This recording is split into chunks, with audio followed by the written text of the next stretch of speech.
Hello दोस्तों, स्वागत है आप सभी का हमारे YouTube चैनल एक्सप्लोरर पर। क्या आपने कभी सोचा है कि सरकटा लेजेंड क्या होता है? क्यों लोग सरकटे से डरते हैं? क्या उसका सच में सर धड़ से अलग होता है? तो आज हम एक ऐसे ही लेजेंड के बारे में बात करने वाले हैं जो एक रियल इंसिडेंट पर आधारित है। मैं बता देना चाहता हूं कि मैं पिछले वीडियो में सरकटे के बारे में बताया था, जो कि मध्य प्रदेश के एक गांव की थी।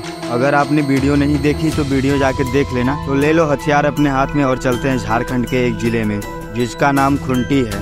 उस जिले में कुछ गांव है और उसी जिले में एक फेमस कॉलेज है जिसमें लोग अपना ग्रेजुएशन पूरा करते हैं।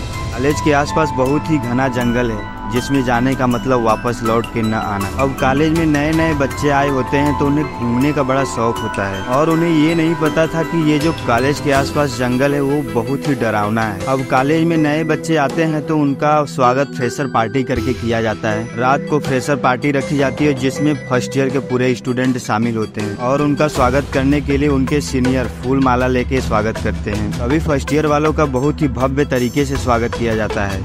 रात को पार्टी बहुत ही जोरदार तरीके से होती है और जब पार्टी खत्म होती है तो सब लोग अपने अपने घर जाते हैं। लेकिन फर्स्ट ईयर वालों में 3 दोस्तों का एक ग्रुप होता है जिनका घर उस जंगल के पार पहाड़ी पर होता है। ये तीनों दोस्त रात के 2 बजे उसी जंगल से जाने लगते हैं और वो भी पैदल। जब वो लोग बीच जंगल में पहुंचते हैं तो उनके पीछे से एक अजीब सी आवाज आती है, जैसे कोई आदमी उनका नाम लेके पुकार रहा हो। वो तीनों ध्यान नहीं देते, सोचते हैं होगा कोई और इग्नोर कर देते हैं। कुछ दूरी जाने के बाद किसी की चलने की आवाज आने लगती है। जब तीनों पीछे मुड़कर देखते हैं तो पीछे कोई नहीं होता, लेकिन उन तीनों में से एक को किसी की परछाई दिखती है, वो भी केवल शरीर का।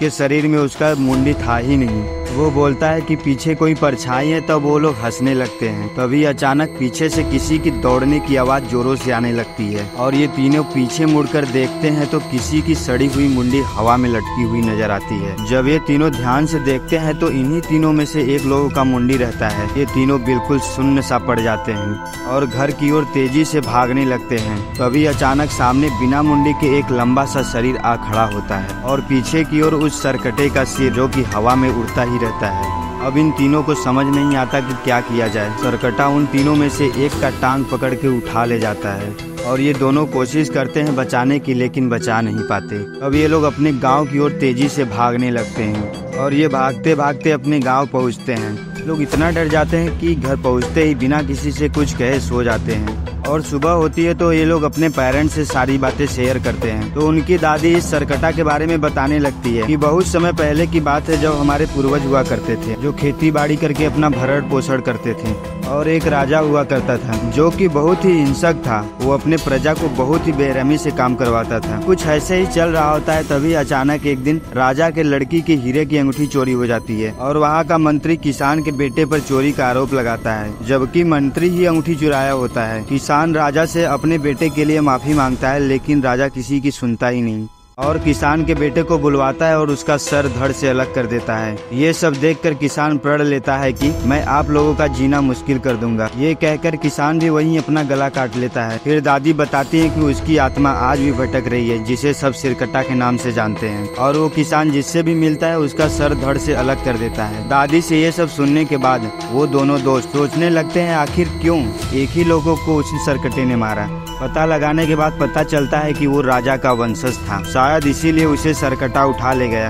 लेकिन किसान का बेटा बहुत ही डेंजरस और सभी को भयभीत कर देने वाला लेजेंड बन गया था और वो किसी को नहीं छोड़ता था। जो भी जंगल में जाता था जिंदा ही उसका सर धड़ से अलग कर देता था।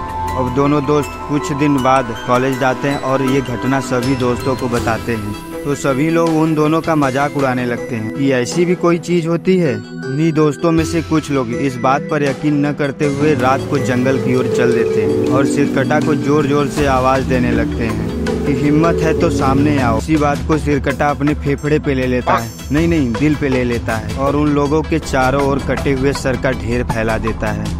सिरकटा अपने लंबे लंबे बालों से उन सभी का हाथ पैर बांध देता है जिससे वो लोग हिल डुल नहीं पाते। शायद उन लोगों को समझ में आ जाता है कि अब हम लोग बचने वाले नहीं हैं, लेकिन ये लोग हिम्मत नहीं हारते, अंत तक सरकटा से लड़ते हैं। लेकिन सरकटे ने उनके हाथ पैर बांध रखे थे जिससे वो लोग कुछ कर भी नहीं पा रहे थे और सरकटे ने एक एक करके सभी का सर धड़ से अलग कर दिया। इस घटना ने पूरे कॉलेज वालों को झकझोर के रख दिया था। तब से उस जंगल की ओर कोई जाता आता नहीं है। थोड़ा कंक्लूजन पर नजर डाल लेते हैं। कहते हैं ना, अपने बूढ़े बुजुर्गों की बात मान लेनी चाहिए। इसलिए अगर आपके माता पिता या दादा दादी कुछ बता रहे हैं तो उसको सुन लिया कीजिए। क्या पता उनकी बातें सच हो। आप अपने लोगों की बात मानिए ही मानिए, लेकिन मेरी भी बात मान लीजिए। यदि आपको वीडियो पसंद आया तो वीडियो को लाइक और चैनल को सब्सक्राइब ठोक दीजिए और कमेंट करके जरूर बताइए कि कैसा लगा आपको वीडियो। धन्यवाद। You call me a saint, but you know I'm a stranger, all willing and able.